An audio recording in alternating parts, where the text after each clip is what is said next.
What's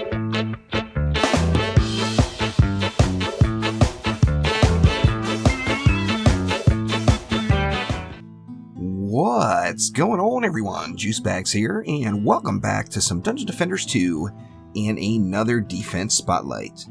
Today it is finally time to talk about the Huntress and the mighty Explosive Trap. The Explosive Traps go unused quite often, and a lot of people are not familiar with its just raw power. Now at 20 DU, the Explosive Trap is a natural choice to squeeze in to any of your current builds, particularly any of those builds that use any sort of crowd control like Frosties or Proton Beams or anything else that's going to slow up mobs. If you can park groups of mobs on top of explosive traps, it is all over for everything in the area. Now let's go ahead and take a look at the explosive trap gear. Now, first off, my personal preference and what I strongly suggest to everyone is to go with a medallion with power transfer. A lot of people are not going to see why exactly right off the gates. However, everyone is familiar with my theory on power transfer scaling on a 20 DU defense. And in my opinion, with the exception of Lightning Strike auras, no 20 DU defense in the game should go without a medallion with power transfer. Now, if you're not into Chaos 4 yet, and you don't yet have power transfer, there's lots and lots of strong options, and then you can go with either a mark or a medallion, or at lower Chaos tiers, even an orb if you find a really good one. My personal go-to for my explosive traps are power transfer, deadly strikes, and defense crit damage. Now, let's take a look real quick at why I say always go with a medallion once you get to the point when you have power transfer. So let's go ahead and just dump out the deadly strikes and the defense crit damage and look at an explosive trap with just power transfer alone. We see this particular one is doing 475,000 damage, and that's with a medallion with 22,600 on the primary stat, with the power transfer shard, of course. So that's going to get you 475k damage per second, which by itself is pretty darn good. Now, if you take a mark and throw it into the mix, now the mark's natural choice is defense crit damage, where power transfer is the natural choice to go in every medallion, defense crit damage is the natural choice to go in any mark. Now, when we look here, we see we're 480,000 damage, and it makes you think, oh well, the mark is definitely better, as this mark at 22,577 and medallion are both very comparable. The medallion is actually slightly better than the mark in primary stat, and not necessarily, they're about even on substats, but they're pretty darn close. However, they're real close to being at each other, and at tier 1, the mark is going to win out. Now, however, power transfer, as we know, on a 20 DU defense, gets to double dip every time it's upgraded. So if we've got that mark in the explosive trap and we go ahead and take it to tier 2, we're going to be at 960,000 damage, which is pretty darn good. However, if we go ahead and switch to the medallion and pop it in there, we're going to be at 1.26 million. So what went from the mark being better just with one upgrade went to the medallion winning the roll. Now let's switch back over to the mark here, and let's go ahead and take this all the way to tier 5. Now at tier 5 with the mark here, we're at 2.4 million damage per second. Pretty darn good.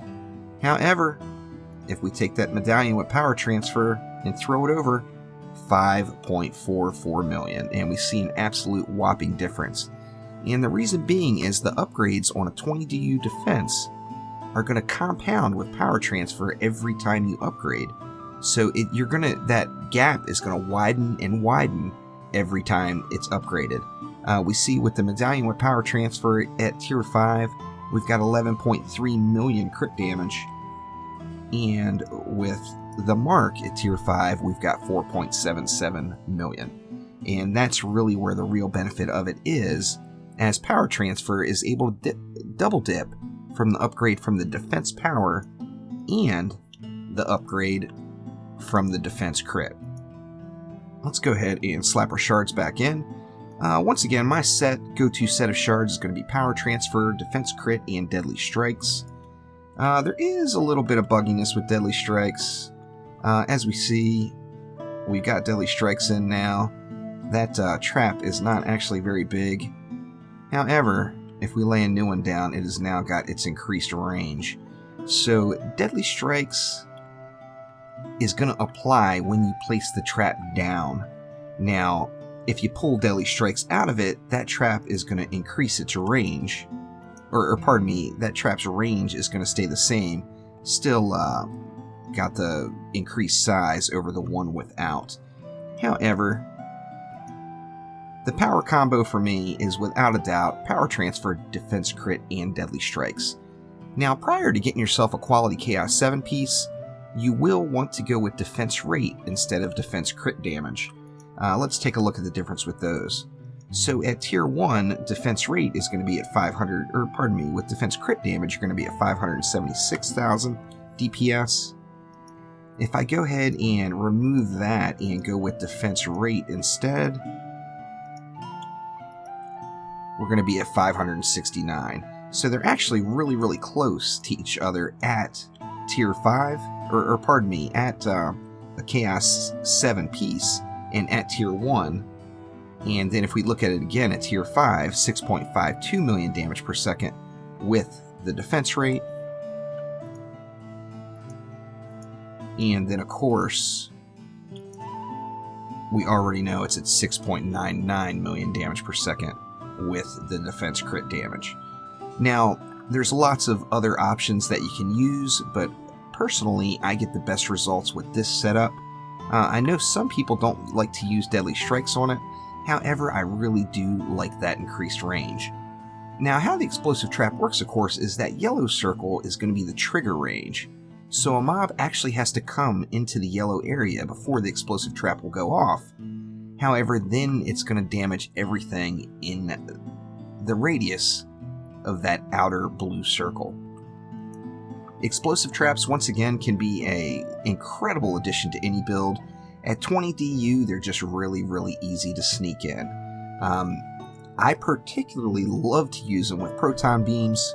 So if one of my favorite setups is to do the double V with proton beams, which is going to give you just an incredible amount of crowd control, and then stack explosive traps directly in the middle, either 3 of them, or even 4 of them. Or even just 1 of them in the middle, if that's all you have left is 20 DU, and you're going to bring a nice bit of pain into that already just powerful, powerful situation. Now, as far as Ascension goes, just like any other defense, the very first thing you're going to want to do in the utility category is max out your defense crit chance. Then you're going to want to go into explosive range gambit, and then finally into defense crit damage. For the defense category, you're going to want to start off with defense speed, and then go directly into explosive trap damage. And of course, the offense category does not apply to the explosive trap. So as you're leveling up, first off, always defense crit chance and defense speed, and that will help maximize those defenses. Now, prior to getting yourself to that 20% cap in Ascension that you can get for defense crit chance, you are really going to want to stick with the medallion. Once you get to that crit chance, then you can switch to using a medallion or a mark, whichever is better. However, once power transfers in the mix, stick with that medallion and get those bad boys upgraded. So I hope this helps everyone understand how to use their explosive traps more effectively. Click that like button, please subscribe to the channel. I've covered almost all of the defenses in-game in DD2, but I still do have a few to get done, and I'm going to try to get those done over this next week. So thank you once again, and I will see you next time.